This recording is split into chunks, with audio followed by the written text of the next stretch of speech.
We all say things sometimes we probably shouldn't. Maybe we've said something hurtful in the heat of the moment, or perhaps we fudged the truth a little bit at some point for our advantage. Either way, nobody's perfect. And we can't change the past. All we can do is acknowledge the error of our ways and course correct to avoid repeating it. That's called taking accountability. No, this video isn't promoting some kind of self-help message, but we are talking about something remarkably shocking that celebrity chef Paula Dean admitted to saying several years ago. You might remember how Paula's once blossoming career was derailed in 2013 when it came out that Dean had repeatedly made derogatory remarks regarding African Americans. The shocking news came to light when Lisa Jackson, a woman who worked in Dean's Savannah, Georgia restaurant, sued her for racial and sexual discrimination.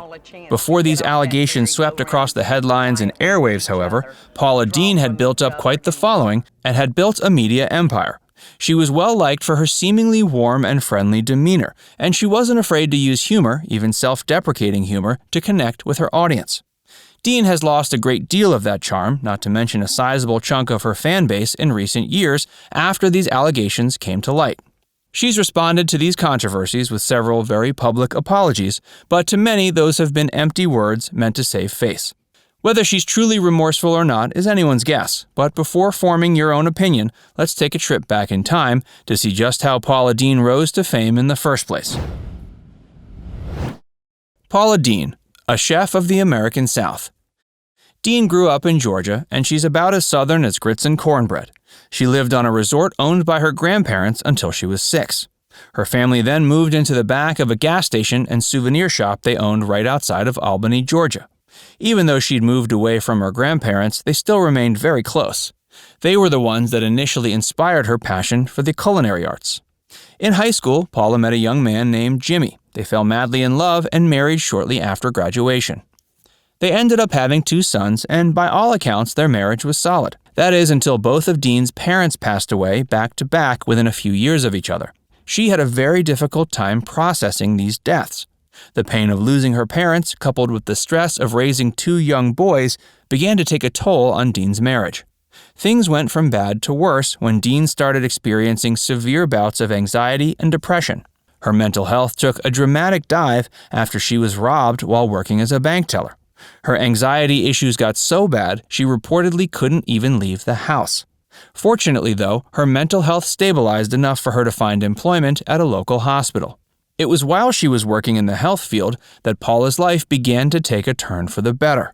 She ended up starting a home business called The Bag Lady, catering sack lunches. At first, it was just an attempt at making a little extra cash to help pay the bills. But eventually, her home-based company outgrew her kitchen. Paula then moved into a Best Western on Savannah's south side, opening a restaurant called The Lady in 1991. In 1996, she moved to a new space and changed the name of her restaurant to The Lady and Sons. Her business was such a success, she was given the chance to publish her first cookbook, The Lady and Sons Savannah Country Cookbook, in 1997.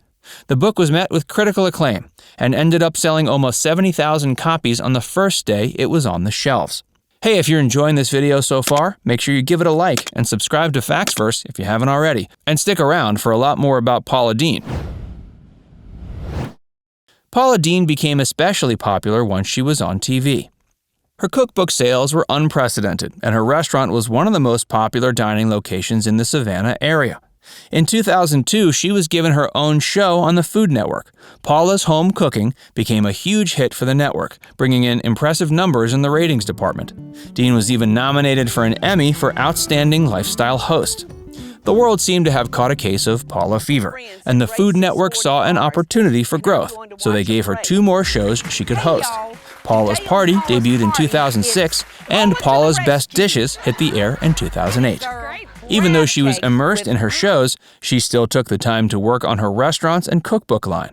Around that time, she also launched her own magazine, Cooking with Dean, and published a memoir titled Paula Dean, It Ain't All About the Cookin'. Accusations of racism nearly destroyed her career.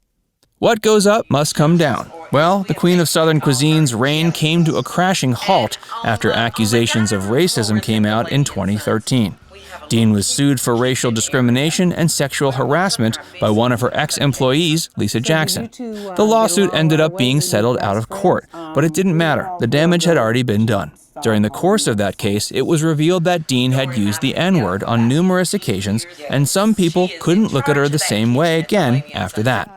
Paula told her attorney that, of course, she had used that word before, although she tried to distance herself from it by claiming she hadn't uttered it in many years. It didn't matter how much backpedaling she tried to attempt, though, because the accusations kept coming. It eventually came out she had once mused about planning a wedding with a, quote, true Southern plantation-style theme, complete with black male servers to mimic slaves, but she ended up scrapping the plan out of fear the media would find out and tear her apart. The New York Times also published an interview from another former employee that indicated that Dean had tried to get another black employee to dress up like Aunt Jemima. After Lisa Jackson filed the lawsuit and all the allegations came to light, Dean subsequently lost many of her publishing and endorsement contracts, and her cooking shows were all canceled by the Food Network. Companies like Smithfield Foods, Target, Walmart, Caesars Entertainment, JCPenney, and QVC all cut ties with her. Other companies, however, expressed their intention to continue working with her. Notably, sales of her cookbooks also soared during this time. It would seem not everyone had turned against her. Even former U.S. President Jimmy Carter urged the public to forgive Dean, claiming she'd been punished enough for her mistakes. Paula ended up making a lengthy apology for her past deeds, but many people seemed to think her apology was less than genuine. Was she sorry for what she'd done, or was she sorry she got caught? Paula's attempts at making a comeback. After being canceled by the Food Network, Dean attempted to jump ship to another network with another show, but Positively Paula only ended up lasting 2 seasons.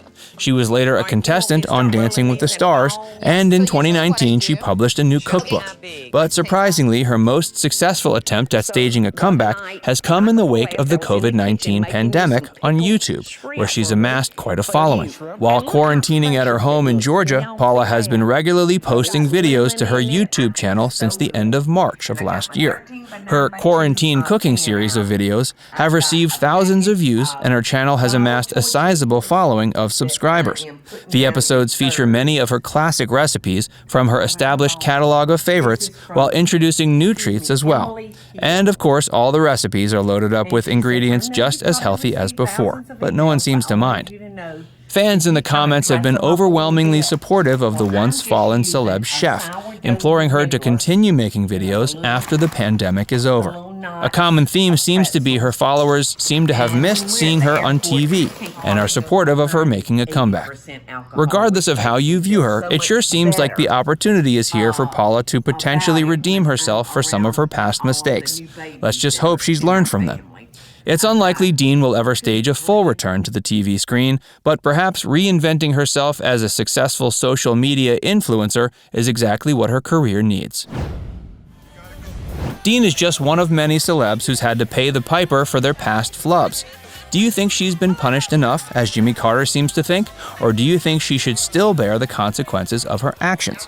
Let us know in the comments below. And before you go, make sure you give this video a like and subscribe to Facts First if you haven't already.